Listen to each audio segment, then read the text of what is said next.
Senior सहाफ़ी और सियासी तज्ज़ियाकार सलीम साफ़ी ने कहा है कि गुज़िश्ता 40 बरस में मुल्की और आलमी इस्टेब्लिशमेंट ने अपनी जंगों और तजर्बात के लिए पख्तून खित्ते को मैदान बना रखा है। यूं बदकिस्मती से पख्तून बेल्ट एक लिबर्टी की सूरत इख्तियार कर गई है। अपने एक कॉलम में सलीम साफ़ी लिखते हैं कि इस लिबर्टी में मनहूस तजर्बात का ये सिलसिला गुज़िश्ता 40 साल से जारी है, लेकिन गुज़िश्ता 20 साल के दौरान जो जंग पख्तून बेल्ट में वार ऑन टेरर के नाम पर लड़ी गई, इसका सिर्फ एक पहलू यानी 70-80 हज़ार इंसानों का लुक़्मा अजल बन जाना ही दुनिया के सामने है। हकीकत मगर यह है कि इस जंग से पूरे पाकिस्तान और बिलखुसूस पख्तून बेल्ट के बासी कई हवालों से मुतासिर हुए। इस जंग ने उनकी मईशत को तबाह करके रख दिया, सियासत और उनके किरदार बुरी तरह मुतासिर किए, उनके अदब और शायरी को गैर मामूली हद तक मुतासिर किया, इनकी तहजीब और सकाफत और समाजी रवैयों को उलट पलट के रख दिया। लेकिन दुनिया और बाकी अहले पाकिस्तान इन पहलुओं से बेखबर या ला ताल्लुक़ रहे।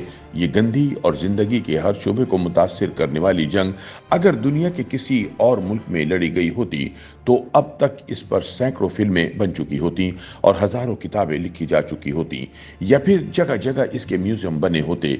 लेकिन अफसोस, इस हवाले से पाकिस्तान में जो कुछ लिखा और कहा गया वो ना होने के बराबर है, और जो कुछ लिखा भी गया वो मगरबी मुसन्निफीन ने लिखा, जबकि हमारे अपने लोगों की किताबें या दस्तावेजी फिल्में वगैरह ना होने के बराबर हैं।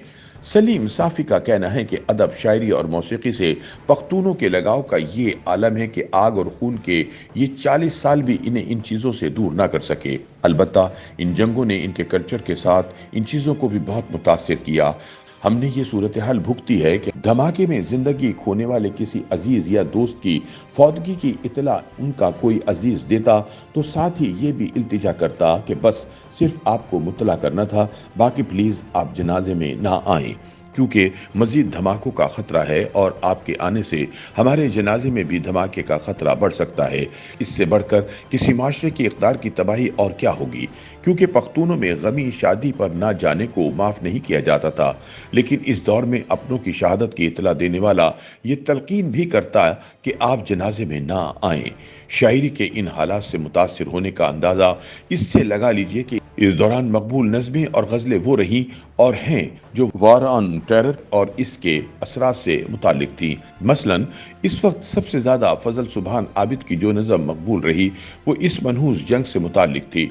नौबत यहाँ तक आ गई कि हमारे यहाँ जो लघु और बेहुदा किस्म की सीडीज गाने बनते रहे वो भी इन हालात से मुतासिर हुए बगैर ना रह सके। मसलन एक बेहुदा गाना ये रहा कि खातून बेहुदा नाच करती हुई कह रही है कि खुद कुशा धमाका यमा खुद कुशा धमाका, यानी मैं खुदकुश धमाका हूँ। सलीम साफ़ी कहते हैं कि अमेरिका भी हमारे खित्ते में डबल गेम कर रहा है। वो अलकायदा से निमटने के लिए यहाँ आया, लेकिन फिर इब्तिदा में अफगानिस्तान को मस्कन बनाकर पड़ोसी ममालिक को सीधा करने की कोशिश करने लगा। अफगानिस्तान को पूरी तरह संभाला ना था और इराक में जा घुसा। इस तरह अमेरिका और पाकिस्तान ने मिलकर सोवियत यूनियन के मुकाबले में जहादी कल्चर को परवान चढ़ाया। फिर मुजाहिदीन में पाकिस्तान ने गुलबदीन हिकमतयार की सिलेक्शन की और इससे दीगर मुजाहिद लीडरों को पिटवाने की कोशिश की, जिसकी वजह से खल्क और परचम के वाबस्तगान के अलावा वो मुजाहिदीन भी पाकिस्तान मुखालिफ बन गए। फिर हमने गुलबदीन हिकमतयार के मुकाबले में तालिबान को सपोर्ट किया। फिर पाकिस्तान ने 9/11 के बाद तालिबान के मुकाबले में अमेरिका का साथ दिया, लेकिन 2003 में जब अमेरिका ने पाकिस्तान की इंडिया से मुतालिक तशवीश पर तवज्जो न दी तो पाकिस्तान ने फिर दरे पर्दा तालिबान को सपोर्ट करना शुरू किया। पाकिस्तान टीटीपी से भी लड़ता रहा, लेकिन टीटीपी के सरपरस्त अफगान तालिबान को भी सपोर्ट करता रहा। इन 20 वर्षों में पाकिस्तान अमेरिका का इत्तेहादी भी था, लेकिन दोनों का एक दूसरे से रवैया दुश्मनों वाला भी रहा।